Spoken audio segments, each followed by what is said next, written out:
अस्सलाम वालेकुम, welcome back. I am Hussain Sajid और हम डिस्कस करने जा रहे हैं इस वीडियो के अंदर CS 101 इसका मॉड्यूल नंबर 42। इसमें हम डिस्कस कर रहे थे डेटा मैनिपुलेशन को और आज हम उस पर डिस्कस करेंगे डायरेक्ट मेमोरी एक्सेस DMA क्या होती है। अगर आपने अभी तक मेरे यूट्यूब चैनल को सब्सक्राइब नहीं किया तो जल्दी से youtube.com पे जाइए और मेरे चैनल को सब्सक्राइब कीजिए, हुसैन साजिद ऑफिशियल। आप वहाँ पे सर्च करेंगे तो आपको मिल जाएगा। डायरेक्ट मेमोरी एक्सेस हमारा जो पहला टॉपिक है, तो हमने पढ़ा था पिछले लेक्चर के अंदर कंट्रोलर्स के बारे में। So controller is attached to the computers bus, so it can carry on its own communication with the main memory during those nanoseconds in which CPU is not using the bus। हम पहले तो हमने क्या discuss किया था कि हम controller क्यों यूज करते हैं, कि आपके CPU के अंदर जो है वो मेन मेमोरी और जो CPU है कंप्यूटर के अंदर वो आपस में एक दूसरे से कम्युनिकेट कर रहे होते हैं थ्रू बसेस।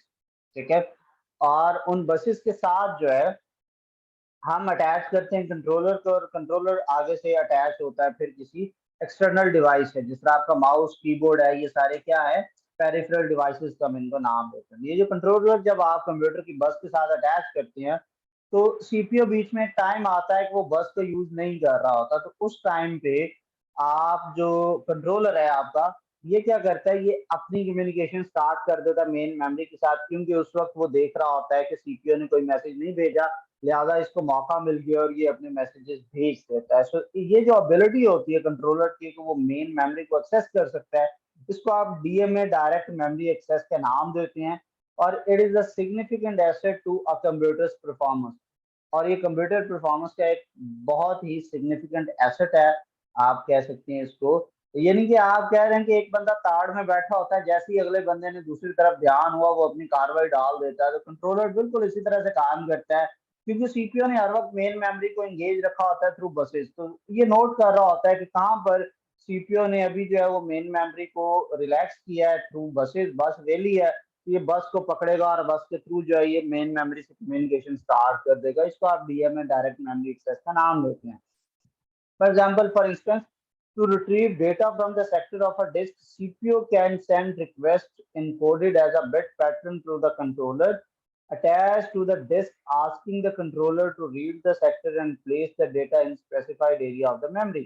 इनके सबसे पहले क्या करेगा कि जो डेटा अगर आपने जो है वो रिट्रीव करना है डिस्क के किसी भी सेक्टर से, तो CPU जो है वो एक रिक्वेस्ट सेंड करेगा बिट पैटर्न के फॉर्मेट में कंट्रोलर के पास, और उसके साथ वो अटैच करेगा कि जो disk asking the controller to read the section. ठीक है, ये एक इंस्ट्रक्शन जाएगी कि डिस्क जिसमें पूछ रही है कि मुझे इस सेक्शन को रीड करने की परमिशन चाहिए, उसके साथ वो एक बिट पैटर्न भेजेगा, और फिर क्या करेगा, वो उस डेटा को मेन मेमोरी के अंदर उस स्पेसिफाइड लोकेशन के ऊपर उसको प्लेस कर देगा, तो इस तरह से वो एफिशिएंटली काम कर रहा है। ठीक है, so CPU can then continue without with other task while the controller perform the read operation। तो जब उसने वो कंट्रोलर का बिट पैटर्न साथ भेज दिया है, तो कंट्रोलर का बिट पैटर्न वहां पे रीड परफॉर्म कर रहा होता है, इसमें CPU फ्री हुआ है, CPU कोई ना कोई और काम कर लेगा जब तक वो उधर से काम कर रहा है, और फिर वो क्या करेगा मेन मेमोरी के अंदर DMA के थ्रू जो है वो डेटा को डिपॉजिट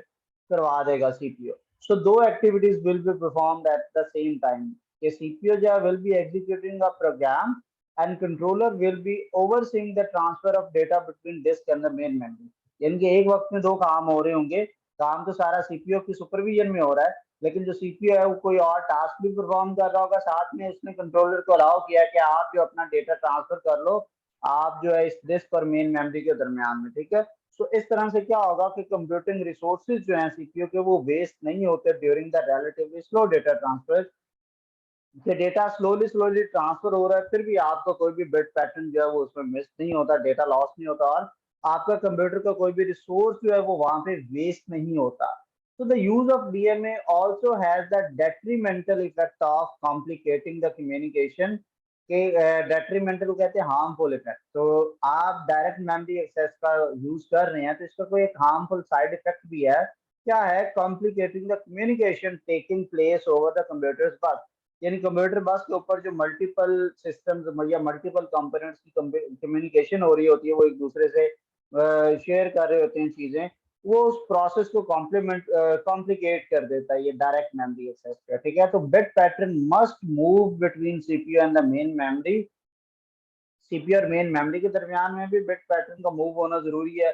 सीपीयू और हर कंट्रोलर के दरमियान भी मूव होना जरूरी है, और हर कंट्रोलर और मेन मेमोरी के दरमियान में भी उसका मूव होना जरूरी है। So coordination of all this activity on the bus is the major design issue, ठीक है।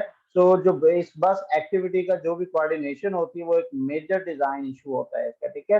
So even with the excellent design के साथ भी जो सेंट्रल बस होती है can become an impedent as a CPU, और फिर कंट्रोलर जो है वो बसेस के एक्सेस को compete कर रहा होता है इस तरह से, and this is known as a von Neumann bottleneck, ठीक है। कि वॉन न्यूमन आर्किटेक्चर जो है उसकी बॉटलनेक होती है, because it is the consequence of underlying von Neumann architecture in which CPU fetches instruction from the main memory over central bus। तो ये वो है उसको वो जो वॉन न्यूमन का हमारा जो है उसकी ये बॉटलनेक होती है, और ये उसके कॉन्सिक्वेंसेज हैं।